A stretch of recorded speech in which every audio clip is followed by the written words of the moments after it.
हरे कृष्णा। तो बहुत अच्छा लग रहा है आप सबके बीच में उपस्थित होकर और स्मरण आ रहा है मुझे केतु महाराज जी का। उनसे मेरे बहुत पुराने संबंध थे और है भी, अभी भी हैं।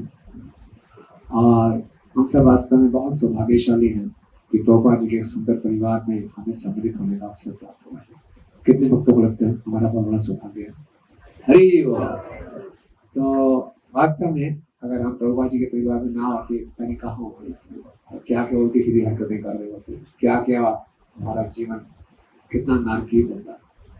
तो ये हमारा सौभाग्य बना रहे और इसको हम खूब आगे बढ़ाएं और हमारा परिवार और बड़ा होना चाहिए। क्या कहना आप लोगों का? भारतीय सरकार का स्लोगन है छोटा परिवार सुखी परिवार। हमारा स्लोगन क्या होना चाहिए? बड़ा परिवार से खूब बड़ा परिवार चाहिए। मोर डिवोटीज, हैप्पी डिवोटीज। आज संसार में हर व्यक्ति ऐसा व्यक्ति ढूंढ रहा है जो खुश हो,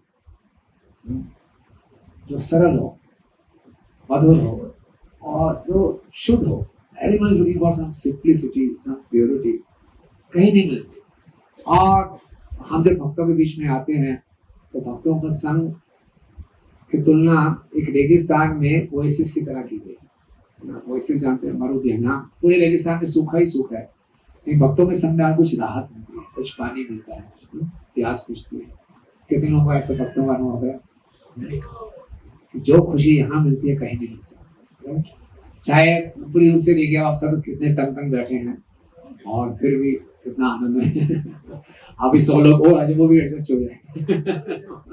तो ये कैसे है? भक्तों के बीच में प्रेम है, हृदय बहुत बड़ा है। तो आज हमने एक श्लोक लिया है। तो इस सुबह आपने गुंडीचा मार्जिन के बारे में सुन ही लिया और गुंडीचा मार्जिन का भी मुख्य उद्देश्य यही है, कथा का संदेश, कि हम अपने हृदय को शुद्ध करें। और हमारा आंदोलन हृदय को शुद्ध करने के लिए है। जितना हमारा हृदय शुद्ध होगा इतना जल्दी हमारे हृदय में प्रेम विकसित होगा। तो मैं एक प्रयास ले रहा हूँ, ये चैतन्य चरितामृत मध्य लीला 11वां अध्याय प्रयास संख्या 96। ये मेरा बहुत वन ऑफ द फेवरेट श्लोक है। जय जय श्री चैतन्य जय नित्यानंद, जय जय श्री चैतन्य जय नित्यानंद, जय द्वैत चंद्र जय गौर भक्त वृंद, जय द्वैत चंद्र जय गौर भक्त वृंद, जय जय श्री चैतन्य जय नित्यानंद, जय द्वैत चंद्र जय गौर भक्त वृंद। ऐचे प्रेम ऐचे नित्य ऐचे हरि भानी, ऐचे प्रेम ऐचे नित्य ऐचे हरि भानी,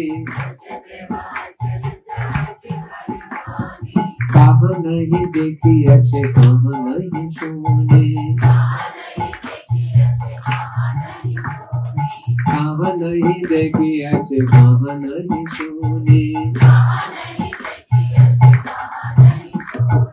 ऐचे प्रेम ऐचे नित्य ऐचे हरि भानी, कहाँ नहीं देखी अच्छे कहाँ नहीं सुने।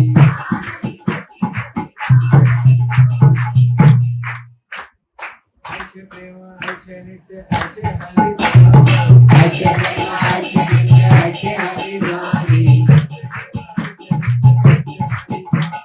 ऐचे प्रेम ऐचे नित्य ऐचे हरि भानी, कहाँ नहीं देखी अच्छी कहाँ नहीं सुनी। और किसी को याद है? फोन में देख सकते हैं प्रभु जी लोगों में एक एक करके बोलिए, एक एक करके बोलिए, बोलिए। ऐचे प्रेम ऐचे नित्य ऐचे हरि भानी, कहाँ नहीं देखी अच्छे कहाँ नहीं सुनी। बोलिए। ऐचे प्रेम ऐचे ऐसे नित्य ऐसे हरि वाणी कहाँ नहीं देखी ऐसी कहाँ नहीं सुनी। बोलिए सभी लोगों को याद नहीं, हाथन को याद हो गया। एक प्रॉब्लम बोलेंगे अच्छे प्रेम अच्छे नित्य अच्छे हरि वाणी हरि वाणी कहाँ नहीं देखी ऐसी कहाँ नहीं सुनी। और बोल सकते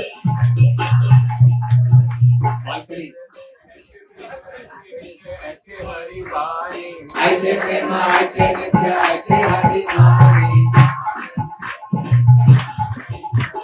कहाँ नहीं देखी ऐसे कहाँ नहीं सुनी। और कोई ऐसे प्रेम ऐसे नित्य ऐसे हरि वाणी ऐसे प्रेम ऐसे नित्य ऐसे हरि वाणी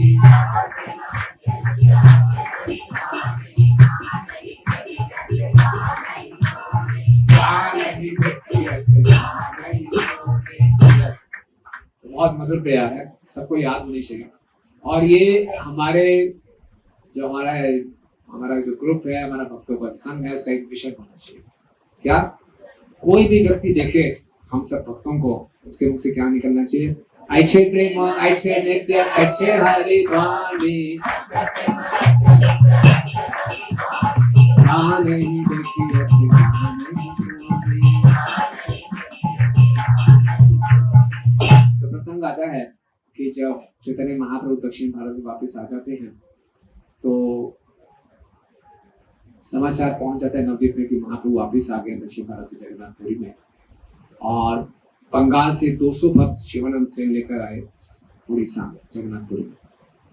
और जब उन्होंने उड़ीसा में प्रवेश किया जगन्नाथपुरी में, अथार्थ नाला से प्रवेश करते थे लोग, तो राजा प्रतापरुद्र अपने महल की छत पे खड़े हैं और राजा प्रतापरुद्र के साथ साधु भट्टाचार्य हैं और गोपीनाथ आचार्य हैं।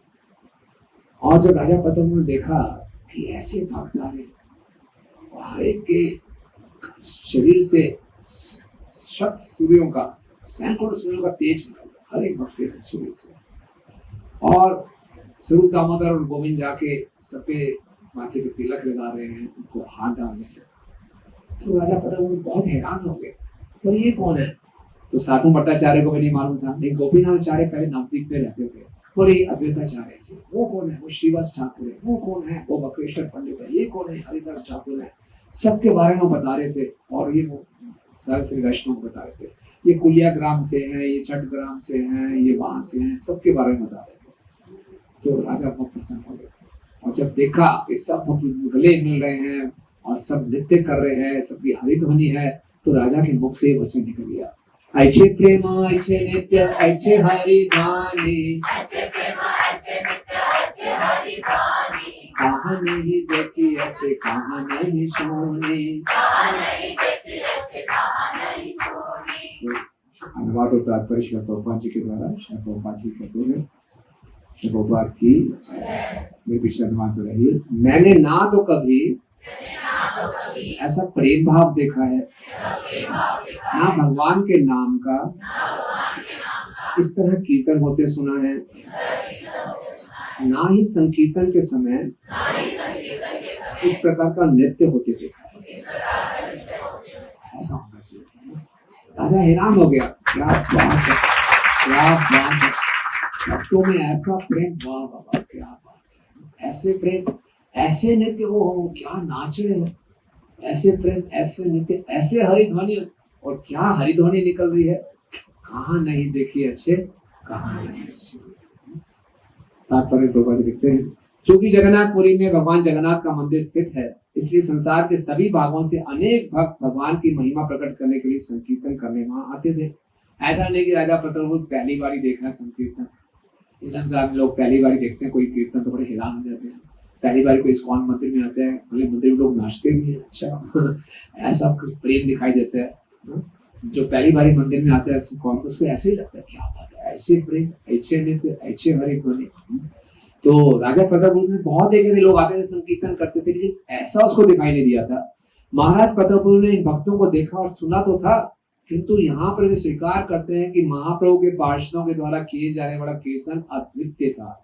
इसके पूर्व उन्होंने ना तो ऐसा संकीर्तन कभी सुना था, ना ही भक्तों के इतने आकर्षक स्वरूप कभी देखे थे। अंतर्राष्ट्रीय कृष्ण महामंच संघ के सदस्यों को चाहिए कि वो मायापुर में श्री चैतन्य महाप्रभु के जन्म दिवस के अवसर पर भारत जाएं और संकीर्तन करें। इससे भारत के प्रमुख व्यक्तियों का ध्यान उसी तरह आकृष्ट होगा जिस प्रकार के श्री चैतन्य महाप्रभु के संगियों के सौंदर्य, शारीरिक तेज तथा संकीर्तन शैली से महाराज प्रताप का ध्यान आकृष्ट हुआ था।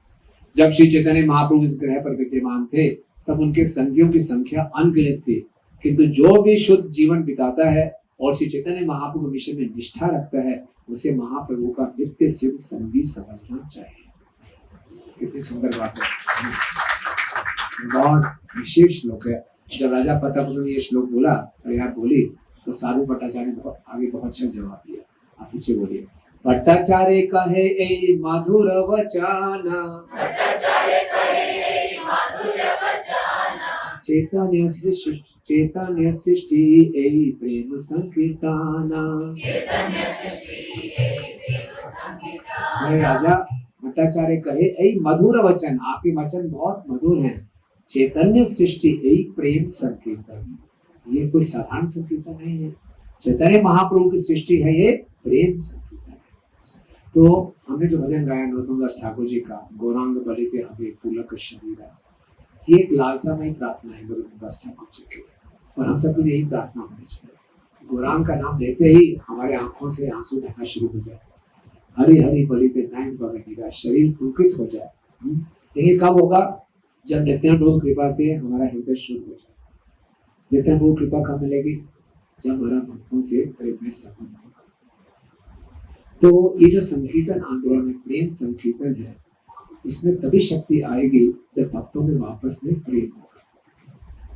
जब भक्तों में प्रेम होगा तभी हम कृष्ण प्रेम की ओर आगे बढ़ेंगे। ये संकीर्तन आंदोलन है। संकीर्तन का मतलब है कि हम सबको मिलकर कीर्तन करना है।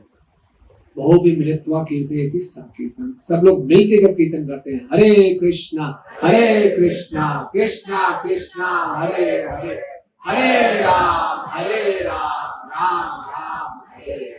सब मिलेंगे तो ऐसे हम कीर्तन करते हैं, ठीक है। लेकिन असली मिलना है हृदय से हृदय का मिलना। जब ये महाप्रभु के पार्षद आपस में मिल रहे थे तो केवल ऊपर ऊपर की कोई सोशलाइजेशन नहीं थी, हृदय से हृदय का मिलना था। हालांकि बाहरी दृष्टिकोण से सब अलग अलग थे। अद्वैताचार्य गृहस्थ आश्रम में थे, गदर पंडित विरक्त आश्रम में है, और अद्वैताचार्य काफी वृद्ध हैं, और कुछ लोग बहुत युवा हैं। शिवानंद सेन पुंडरीक विद्यार्थी बहुत धनी थे, और उधर खोला बच्चा श्रीधर बहुत निर्धन थे। बल्कि हर वैरायटी के लोग थे महाप्रभु के पार्षद। हर आश्रम के, हर वर्ण के, अमीर धनी गरीब सब थे। लेकिन जब संकीर्तन करते थे तो लोग इनाम लेते थे, ऐसे प्रेम, ऐसे मित्र, ऐसे हरिता। तो हमारे भी संबंध ऐसे होने चाहिए। ऐसे ना हो कि बड़े अच्छे प्रेम अच्छे होते हैं भक्त, इस्कॉन के भक्त अच्छे होते हैं, ठीक ठीक ठीक नहीं। उनके मुख से निकलना चाहिए ऐसे प्रेम, ऐसे नित्य, ऐसे हरिधाने कहाँ नहीं देखी, अच्छे कहाँ नहीं ऐसे। हम शुरू में पंजाबी बाग में थे तो हमने विजिटर्स बुक रखी थी, तो लोग आए और कई लोग जो बाहर के आते थे और संध्या आरती अटेंड करते थे तो अपना कमेंट लिखते थे, out of world experience, out of world experience. ये वास्तव में आउट ऑफ वर्ल्ड एक्सपीरियंस है जो प्रभुपाद ने हमें दिया गुरांग महाराज की कृपा से। हम जो इतना मिलकर कीर्तन करते हैं ये आउट ऑफ वर्ल्ड एक्सपीरियंस है। इस संसार का नहीं है, गोलों के लिए प्रेम था ना। लेकिन इस कृपा को जो हमारे प्रति बड़ी कृपा हुई है, इसको हम तभी संभाल के रख पाएंगे जब हम भक्तों के विषय बहुत अच्छा हमारा प्रेम में संबंध होगा। अन्यथा ये जो संकीर्तन है दिखने में बड़ा आसान सा लग रहा है, लेकिन इसकी बहुत सर्वश्रेष्ठ इसका सिद्धांत है। ये सर्वश्रेष्ठ सिद्धांत टॉपमोस्ट फिलॉसफी हमारी गौड़िया वैष्णव सिद्धांत। ये सर्वश्रेष्ठ सिद्धांत हमारे हृदय में तभी प्रकाशित होगा जब भक्तों की कृपा होगी। अचिंत्य भेदा तक कहने को 4-5 लाइनों में सब एक्सप्लेन कर सकते हैं, लेकिन जो हृदय में प्रकाशित होगा वो केवल वैष्णव की कृपा से होगा। और हम सभी एक दूसरे की कृपा पर निर्भर हैं। अक्सर हम सोचते हैं कृपा तो हमें वरिष्ठ वैष्णवों से चाहिए, है ना। कोई सन्यासी हो, कोई गुरु हो, कोई बहुत बड़े हो, जीबीसी हो या बड़े वरिष्ठ हो, उन्हीं से कृपा की याचना करते हैं। जो हमारे बराबर के हैं, जो हमारे से नीचे हैं, ठीक है, बच्चे हैं, ठीक है, हम उन पे कृपा करेंगे। हर एक भक्त कृपा का भंडार है। हम जब प्रणाम करते हैं क्या बोलते हैं? कृपा सिंधु बोलते हैं एक दूसरे को। एक दूसरे को कैसे एड्रेस कर रहे हैं? कृपा सिंधु, कृपा के सागर है। सबको बोलते हैं ना, या शक्ल देखिए बोलते आप कृपा के सिंधु हैं, आप कृपा के चम्मच हैं, आप इनमें से एक बूंद कृपा है, ऐसा बोलते हैं। सबको कृपा सिंधु बोलते हैं। यस, बाकी सभी कृपा के सिंधु है। हम नहीं जानता कौन क्या है, हम नहीं जानते, हम खुद नहीं जानते हम कौन है, तो दूसरों क्या जान पाए कौन क्या है। और किसको भगवान माध्यम बनाने कोई नहीं जानता। जब प्रभुपाद जी थे वो गृहस्थ आश्रम में थे, उस समय गौड़िया वैष्णव में बड़े गौड़िया मठ में बड़े सन्यासी थे। किसी ने सोचा था कि अभय बाबू इतना बड़ा काम कर जाएंगे। अभय बाबू उनको डोनेशन देते थे, बिजनेसमैन थे, डोनेशन देते थे। कौन जानता था, बड़े स्कॉलर्स थे, बड़े सन्यासी थे। उसमें अभय बाबू अच्छे ग्रस्त हैं, ठीक है, डोनेशन वगैरह देते हैं, हमारे डोनर। कहीं नहीं सोचा कि सबको पीछे छोड़ देंगे और अभय बाबू इतने आगे निकल जाएंगे। कोई नहीं जानता था। इसी ढंग से हम से कोई नहीं जानता कौन क्या है, इसको भगवान माध्यम बना ले। और इसलिए हर भक्त को हमें क्या देखना चाहिए? रिजर्वॉयर ऑफ कृपा। ये मेरे लिए कृपा का भंडार है। उससे कृपा, हम सबको भिखारी हैं, अपने को हमेशा भिखारी समझना चाहिए। जहां से कृपा मिले लूट लो, ले लो कृपा। तो कृपा ऐसे नहीं मिलती, प्रभु जी कृपा कर दो, कृपा कर दो, कृपा कर दो, ऐसे कृपा नहीं मिलती। कृपा मिलती है जब किसी के हृदय को प्रसन्न करते हैं, उसके हृदय से आशीर्वाद। हमारे ऑफिस में जनरल मैनेजर होते थे, वो ब्रिटिशर टाइम से थे, और अब क्या बात याद आ गई, अचानक बोल देता हूँ। तो मदिरा पीने का बड़ा शौक होता था, उनके आसपास उनके लोग घूमते रहते, जनरल मैनेजर थे, तो बड़े स्पेसिफिक होते थे कैसे पीनी है, कितना सोडा, कितना आइस, परफेक्ट कॉम्बिनेशन होता था, क्योंकि हृदय से आशीर्वाद होता था, गॉड ब्लेस यू। और दूसरे प्लेयर को मजा नहीं आता, और जैसे सही परफेक्ट कॉम्बिनेशन आता ना, मुंह से आशीर्वाद होता, गॉड ब्लेस यू भाई साहब।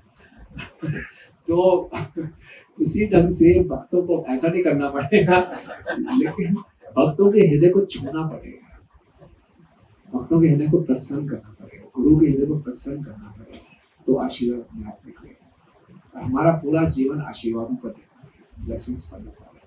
हो सकता है हम इस आध्यात्मिक जीवन में बड़ी बड़ी अचीवमेंट्स कर लें, लेकिन हृदय शुद्ध तभी होगा, भक्ति का साक्षात्कार तभी होगा जब हमारे ऊपर आशीर्वाद होगा। ज्ञान विज्ञान में, साक्षात्कार में तभी परिणित होगा जब कृपा होगी। ज्ञान सबको हो जाएगा, ज्ञान कहना बोलना बड़ा आसान है, आजकल बहुत आसान है, सब कुछ तैयार हो जाता है फटाफट, लेकिन वो हृदय में हृदयांगम कब होगा? जब कृपा होगी। उसको इंटरनलाइज तभी कर पाएंगे, अपने जीवन में तभी उतार पाएंगे, उसका साक्षात्कार तभी कर पाएंगे जब कृपा होगी। हमारा हृदय तभी परिवर्तित होगा जब कृपा होगी। तो इसलिए भक्तों का संग जो हमें प्राप्त हुआ है, इसको भगवान की सबसे बड़ी कृपा कही जाती है। जब राजा मुझको प्रार्थना कर रहे थे भगवान से, तो उस श्लोक में बताते हैं, दर्शन करने वाले आते हैं कि भगवान ये आपकी सबसे बड़ी कृपा है। जब कोई जीव मुक्ति के योग्य हो जाता है, तब उसको भक्तों का संग प्राप्त होता है। यानी जीव जो स्वामी जी समझाते हैं, इसका मतलब क्या है?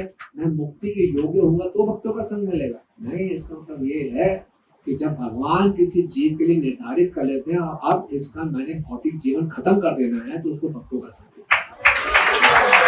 मतलब हम सबके लिए भगवान ने प्लान बना के रखा है, बहुत हो गया यार, बहुत ही जन्म मृत्यु के चक्कर में फंस गया, अब इसका भौतिक संसार खत्म कर दो। भौतिक संसार खत्म करने कैसे खत्म करूंगा? भक्तों के संग में ले आओ। बहुत बड़ी षड्यंत्र है भगवान का। हमें को किसी को बाहर बोलते आओ भक्तों के संग में, आपका संसार खत्म हो जाएगा, कोई नहीं आएगा। लेकिन तो भगवान की योजना देखिए, धीरे संसार खत्म हो रहा है कि नहीं हो रहा? पुराने सगे संबंधी प्राणी मित्र सब छूट जाते हैं ना, सब कुछ यही रह जाता है। तो धीरे भगवान सबको काट रहे हैं, आ जाओ सबको। तो भगवान की पूरी योजना है कि किसी भी जीव को अगर भगवत धाम लेके आना है, तो उसको भगवत संग। तो भगवान की टॉप मोस्ट मर्सी है, सबसे बड़ी कृपा है। और उसके बाद अब हमारा जो भगवान यहाँ आ गया, अब भक्तों के संग मिलने के बाद हम इसका कितना लाभ उठाते हैं, कितनी तीव्र गति से प्रगति करते हैं, अब ये सब हमारे पर निर्भर करते हैं। ब्रह्मांड प्रमित कोनो भाग्यवान जीव गुरु कृष्ण प्रसादे पाए भक्ति लता बीज। उस बीज का मालिक कौन है? उस बीज को आगे विकसित करने की जिम्मेवारी किसकी है? गुरु की है, कृष्ण की है या भक्त की है? 3 लोग हैं या काउंसलर की है? 4 लोग इन्वॉल्व हैं इसमें। काउंसलर ने रिकमेंड किया था दीक्षा के लिए और प्रेसिडेंट ने मान 5 लोग। तो भक्तिलता बीज को पहुंचाने में हमारे हृदय में 5 लोग इन्वॉल्व हैं। काउंसलर जी हैं, प्रेसिडेंट जी हैं, गुरु जी हैं, भक्त हैं और कृष्ण हैं। तो किसकी जिम्मेवारी है ये बीज आगे बढ़े? ईमानदारी से बताइए। कितने खुद भक्त की मतलब कितने लोग बोलते हैं गुरु जी की जिम्मेवारी है? पूरा कीजिए, आधा अधूरा वेरी गुड, ये बहादुर होना चाहिए इससे। और कितने लोग बोलते हैं ये काउंसलर की जिम्मेवारी है, काउंसलर को ख्याल रखना चाहिए? कोई नहीं, काउंसलर की ना, वेरी गुड। और कितने लोग बोलते हैं भगवान कृष्ण की जिम्मेवारी है?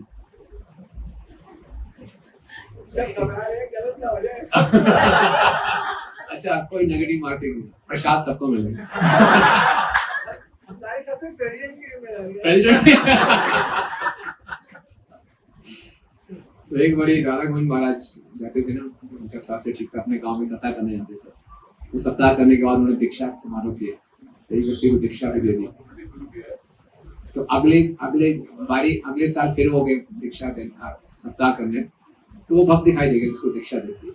तो महाराज ने पूछ लिया 16 माला हो रही है ना? तो उस भक्त ने जवाब दिया हमें करनी थी क्या?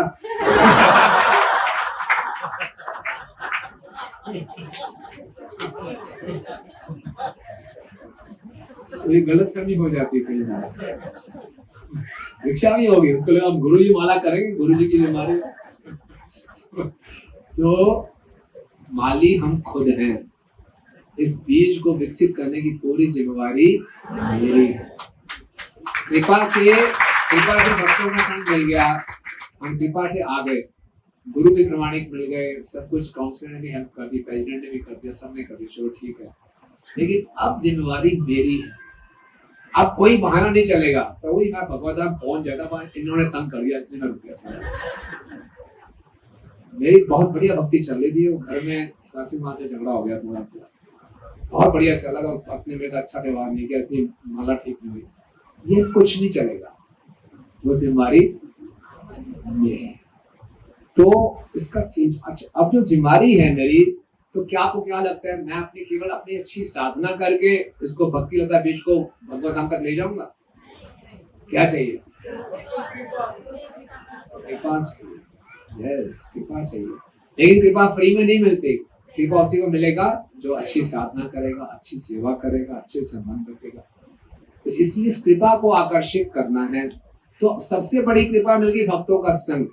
लेकिन भगवान अपनी कृपा का अगला कोटा तब रिलीज करेंगे जब देखेंगे ये जो मैंने पहली कृपा दी है इसको भी कैसे हैंडल करें। अगर भक्तों के संग की हमने वैल्यू नहीं की तो बुरा मत मानिए, भगवान फिर कृपा को रोक लेते हैं। हमारे जो आचार्य हैं मध्वाचार्य जी, वो लिखते हैं अगर कोई भक्त सीखता नहीं है कि भक्तों के संग में कैसे रहना है, तो भगवान नारायण स्वयं उसके भक्ति के जीवन में बाधा डालते हैं। मैं छोड़ूंगा नहीं, इतनी बड़ी कृपा की और एक मूर्ख अभी भी उल्टी सीधी हरकतें कर रहा है, भक्तों को लाइटली लेता है, भक्तों को भी अपराध करता है, भक्तों को समझता नहीं है। मैं देखता हूँ कैसे तरक्की करता है, क्योंकि भगवान बहुत पर्सनल इंटरेस्ट लेते हैं हमारे जीवन में। हम सबको भक्तों का संग मिला है, Krishna is taking personal interest in our lives. भगवान चाहते हैं हम जल्दी से जल्दी भगवत धाम पहुंचे, तो जो नहीं मिल करता तो उसको थोड़ी चपेट लगाते हैं। डरिए मत, पॉजिटिव साइड देखिए कि क्या करना है, हमने सीखना है भक्तों का संग कैसे करना, भक्तों को कैसे आदर देना है, भक्तों से कैसे प्रेम करना है। और जितना हम भक्तों के संग में प्रेम पूर्वक रहेंगे, हमारी भक्ति बड़ी सुरक्षित रहेगी। अमेरिका में कैलिफोर्निया है, आपने नाम सुना होगा, वहां पे एक प्रकार का पेड़ होता है जिसको बोलते हैं रेडवुड ट्रीज। क्या बोलते हैं? ये रेडवुड ट्रीज की 3 खासियत है। बहुत ऊंचे होते हैं, 40 फीट ऊंचे, बहुत ऊंचे होते हैं, ना कि 40 फीट नहीं कह रहा, सॉरी 500 फीट ऊंचे होते हैं। 40 story building, 37 story building height कितने ऊंचे होते हैं, 500 फीट ऊंचे। और दूसरी खासियत क्या होती है, इतने बड़े पेड़ होते हैं ये, और इनकी आयु बहुत बड़ी है। कहीं कहीं पेड़ तो 1000 साल पुरानी, कहीं 800-900 साल पुरानी, इतने ऊंचे और इतने पुरानी आयु। और तीसरी खासियत क्या है कि इसकी जो बार्क है, इसकी क्या बोलेंगे, इसकी छाल वो बहुत मोटी है, उससे इसको कोई बीमारी वगैरह कीड़े वड़े भी नहीं लगते, पक्का। क्या क्या 3 खासियत है, बहुत ऊंचे है और आयु बहुत बड़ी है, छाल इतनी मोटी है, कोई बीमारी वगैरह नहीं लगती। अब वैज्ञानिकों ने, और वहां पे हम देखते हैं कैलिफोर्निया में बड़े तूफान आए, बड़े बड़े पेड़ थे वो गिर गए, ये नहीं गिरे। बड़ी रिसर्च की, क्या चक्कर क्या है, गिरे क्यों नहीं? तो देखा जी इनकी जड़ें कितनी गहरी, तो देखा जड़ें ज्यादा गहरी नहीं है, गहरी है बट ज्यादा गहरी नहीं है। जितनी ऊंचाई है उसके हिसाब से जड़ें ज्यादा गहरी नहीं है, तो तुमको गिर जाना चाहिए, फिर भी नहीं गिरे। क्यों? तो पेड़ है, उन सब की जड़ें आपस में इंटरवाइंड है, सबने दूसरे पकड़ के रखा है। बड़े से बड़ा भी तूफान आया है, हिले। समझे क्या सबक मिला इससे? इकट्ठे रहेंगे, जड़ें मिली रहेंगी, माया के बड़े से बड़े तूफान आएंगे, हम हिलेंगे। ये हम सबके लिए जरूरी है। अच्छा, इकट्ठे कहाँ मिले हुए हैं? जड़ से, ऊपर नहीं। इससे क्या सीखते हैं? कई बार हम भक्तों के संग में आते हैं, हमारा संबंध खाली ऊपरी ऊपरी हो जाए, हरि बोल कैसे बहुत बढ़िया, हरि बोल। हमने अपने आसपास एक दीवार बनाई होती, कोई अंदर नहीं घुसने देते, बोल हरि बोल। वो संबंध नहीं है, वो सोशलाइजेशन है। बड़े बड़े क्लब्स में लोग जाते हैं, हंसते हैं, ऊपर से हंसते हैं, अंदर से कुछ हो नहीं। जड़ें मिली हुई हैं। जड़ें मतलब क्या है? हमारी जड़ क्या है? श्रवण कीर्तन। इकट्ठे मिलकर जब हम श्रवण कीर्तन करते हैं तो पक्के संबंध, ठीक है। कृष्ण केंद्र में होते हैं, प्रभुपाद जी को केंद्र में रखेंगे तो हम टिके रहेंगे, और यहाँ पे एक दूसरे की मदद करेंगे, बड़े से बड़े तूफान से हिलेंगे। इसलिए इस भक्तों के संघ को सोशलाइजेशन नहीं समझना। सोशलाइजेशन होता है ना, कहीं क्लब से मेंबर बन गए जी, लायन क्लब, रोटरी क्लब, ये क्लब, वो क्लब, सैटरडे संडे गए, हंसते खेलते कुछ गेम्स खेले, वापस आ गए, टाइम पास। शुरुआत ऐसे होता है, लेकिन संघ मतलब बहुत गहरा। ओके, तो हर एक भक्त से हमें हो सकता है हर एक के साथ हमारी जड़ें ना मिले, मतलब इतने हम गहरे ना हो, लेकिन कुछ ऐसे भक्त होने चाहिए जिनसे हम पूरा अपना हृदय शेयर कर सकते हैं, और हमारे एज इट इज, कोई दिखावा नहीं, कुछ नहीं, वो हम बहुत सुरक्षित हैं। तो बहुत जरूरी है कि हम सीखें कि भक्तों के संग में कैसे रहना है। ये जो भक्तों के साथ हमारा प्रेम है, ये हमारा असली धन है, हमारी असली कमाई है।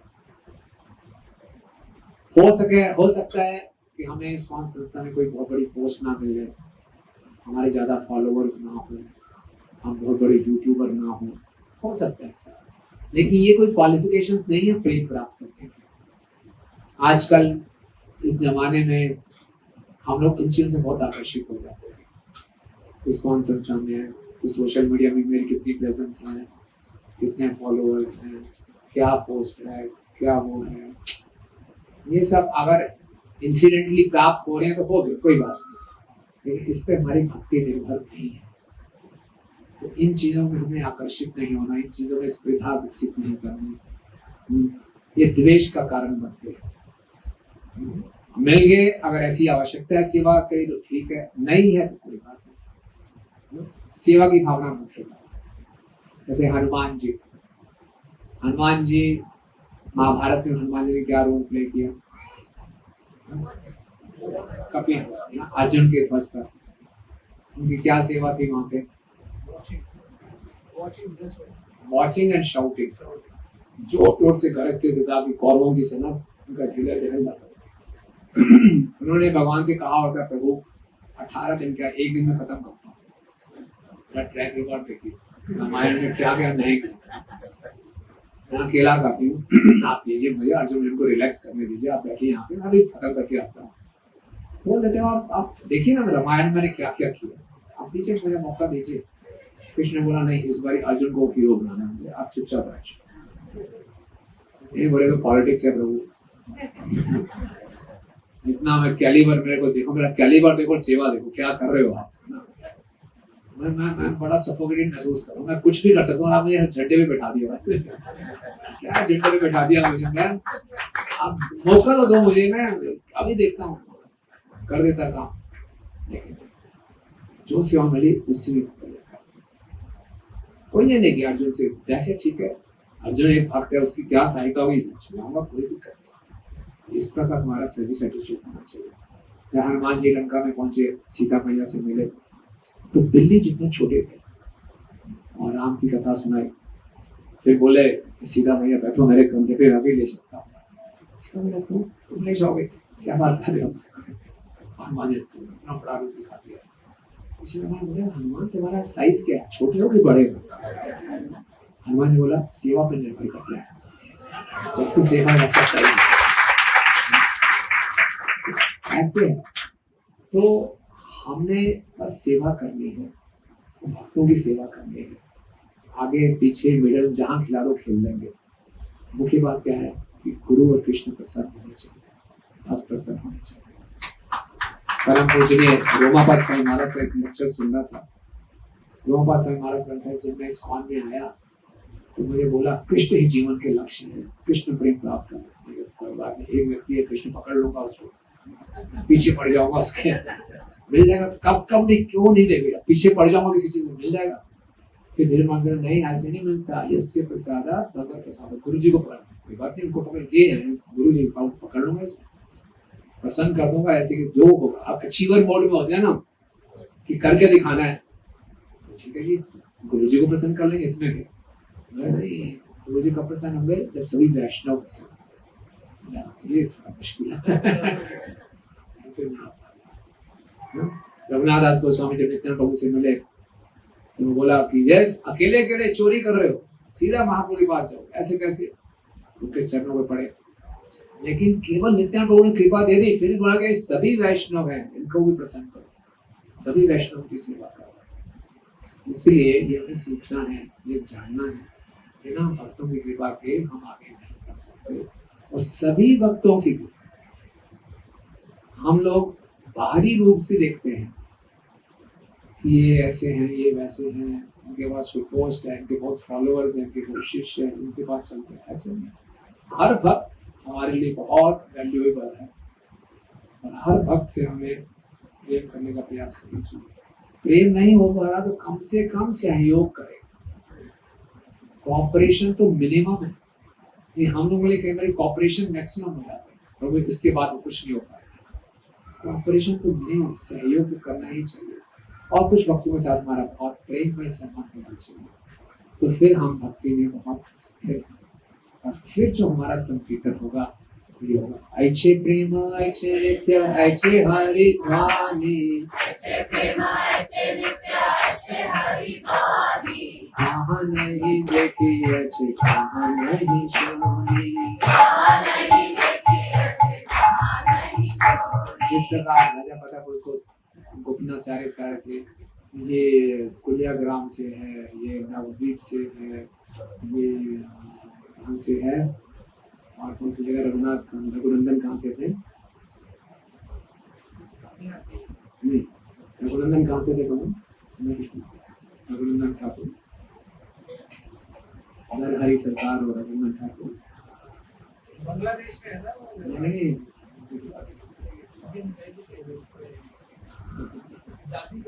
नहीं जाजीगढ़ में,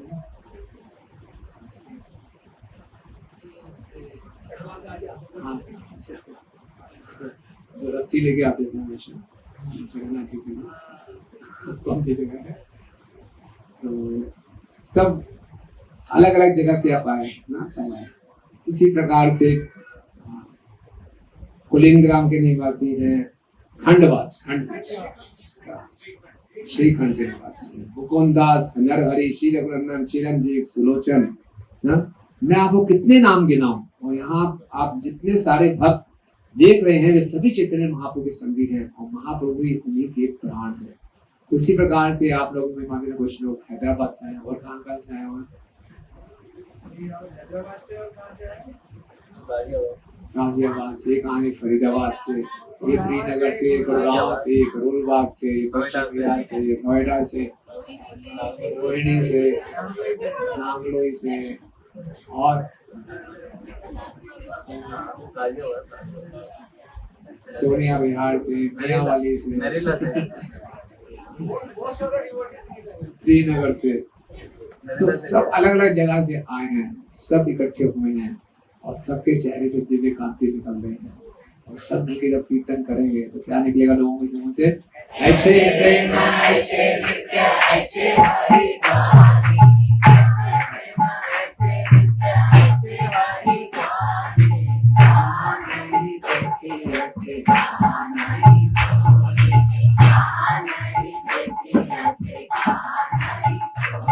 यही तरीका है इस कलयुग में प्रेम पाने का। कलयुग में चैतन्य महाप्रभु की हम आराधना कर सकते केवल संकीर्तन से, और संकीर्तन मतलब मिल के कीर्तन। जितना हृदय में प्रेम होगा उतने संकीर्तन में शक्ति होगी, उतना हमारा प्रचार सफल होगा। जहाँ भक्तों के बीच में प्रेम है वहाँ कृष्ण उपस्थित होते हैं, और कृष्ण सर्व आकर्षक है, वो सबको आकर्षित करते हैं। इस संसार में हर व्यक्ति प्रेम ढूंढ रहा है, प्रेम का प्यासा है, तो जहाँ उसको वास्तविक प्रेम दिखाई देगा वो आकर्षित है। ठीक है, तो लेने की रीति से ना आए, गिविंग दिस, मैंने कुछ सेक्रीफाइस कर दिया, आज मैंने किसी सेल्फलेसली कुछ देना है, किसी को करना है, उसकी शुरुआत ऐसे होती है, राइट। और फिर गोहिया मखियाते, फिर जो हमें दे, जो हमें प्राप्त होता है उसको वैल्यू कर, ये नहीं मिला तो कहीं भी रख दिया, उसको वैल्यू नहीं किया, उसको ग्रांटेड ले लिया। हमें किसी से कुछ प्राप्त होता है, कोई अटेंशन देता है, कोई हमें अप्रिसिएशन देता है, कोई गिफ्ट देता है, उसको वैल्यू करें, उसको याद रखें। और फिर भूया मखिया की पिछती, मन की बात कहें, मन की बात सुने, घूमते पहुंचते चले, प्रसाद खिलाए, प्रसाद स्वीकार, इस तरह से।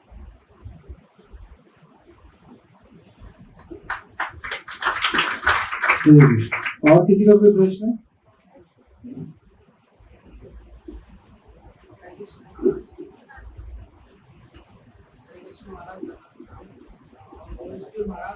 आपने बेसिकली 3 चीजों पे फोकस करा, जो मैंने सुना 3 एग्जांपल से, चाहे रेडवुड ट्री का हो या नित्यानंद प्रभु की कृपा प्राप्त करना हो, और बाद में आपने एग्जांपल दिया इससे प्रसाद और तीनों में एक चीज कॉमन थी, दैट वाज के भक्तों के बीच में प्रेम को डेवलप करना है। और इसमें महाराज हम देखते हैं कि बेसिकली गुरु से प्रेम तो डेवलप हो जाता है, गुरु की आज्ञा में सब लोग रहते हैं, और वही गुरु को प्लीज करने के लिए वही भक्तों के बीच में प्रेम की जगह विवाद हो जाता है।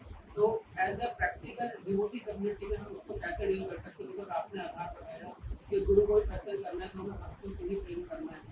और महाराज की बुक में मैंने भी पढ़ा कि अगर if you love your guru then you will love his dog also, तो how to develop this practically. तो ये बड़ा टॉपिक है, कैसे प्रेम तभी होगा जब हमारे कॉमन सेंटर होगा, कॉमन पर्पस होगा। तो हमारा उद्देश्य है कि श्रील प्रभुपाद जी को प्रसन्न करना है, तो फिर हम एक दूसरे से कॉपरेट करेंगे, एक दूसरे के सेक्रीफाइस करेंगे, अपने ओपिनियन को चेंज करेंगे कि प्रभुपाद जी क्या चाहते हैं, बस प्रभुपाद ये चाहते हैं, ठीक है मैं समझौता कर लूंगा।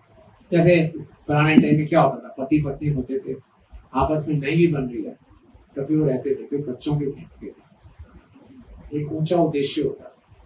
इसी ढंग से हमें मालूम है हम सबको एक दूसरे की आवश्यकता है। प्रभुपाद जी केंद्र में, प्रभुपाद जी प्रसन्न है तो मेरा जीवन सफल है, बस ये समझिए। फिर अपना एम्बिशन खत्म हो जाएगा। जब हमारा अपना एम्बिशन आगे रखेंगे तो भी लड़ाई चलेगी। जब प्रभुपाद जी के एम्बिशन को आगे रखेंगे, सारे जितने भी कॉन्फ्लिक्ट्स हैं अपने आप सेटल हो जाएंगे।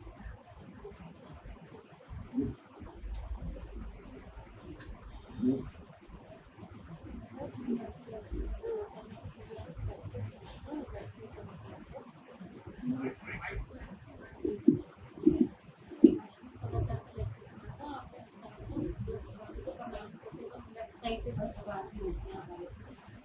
प्रभुपाद को तमाम कहते तभी प्रभुपाद ही हमारे लेफ्ट साइड पे होते हैं, फिर विष्णु तत्व जो होते हैं उनको हमारे लेफ्ट साइड पे होते हैं, तो प्रभुपाद को विष्णु तत्व में कैसे लेफ्ट साइड पे उनको पता है। वैष्णव को स्ट्रेट भी कर सकते हैं, लेफ्ट साइड में भी कर सकते हैं। प्रैक्टिकली हम ज्यादातर मंदिर में भी देखा लेफ्ट साइड ही करना क्यों करते हैं, क्योंकि प्रभुपाद जी विग्रह के सामने होते हैं, हम स्ट्रेट करेंगे तो वो हमारे जो पाँव है विग्रह की तरफ जाएंगे।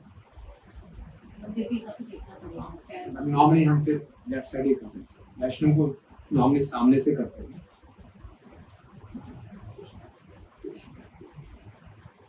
थैंक यू वेरी मच, आप सब बहुत उत्साही भक्त हैं और सबसे ही निवेदन है कि हम सब इकट्ठे मिलकर रहें और एक प्रभुपाद जी का बहुत बड़ा परिवार है, उसमें और आपस में जितना हम प्रेम से रहेंगे तो हमारा आध्यात्मिक जीवन बहुत सुरक्षित है। इसलिए हमें हमेशा कोई ऐसा नहीं लगा कि हमारा कोई आश्रय नहीं है, कि प्रभुपाद हम सबके आश्रय हैं और प्रभुपाद बोला आगे 10,000 वर्षों तक ये आंदोलन चलेगा, तो हम भी हैं आगे आने वाली पीढ़ियों को ये सब प्रभुपाद के शरण में सुरक्षित है, ये हमारा उद्देश्य है। आप सबका बहुत धन्यवाद। ये बहुत बड़ा टॉपिक है, इसको और भी चर्चा की जा सकती है, समय हो गया आगे के विराम। हरे कृष्ण।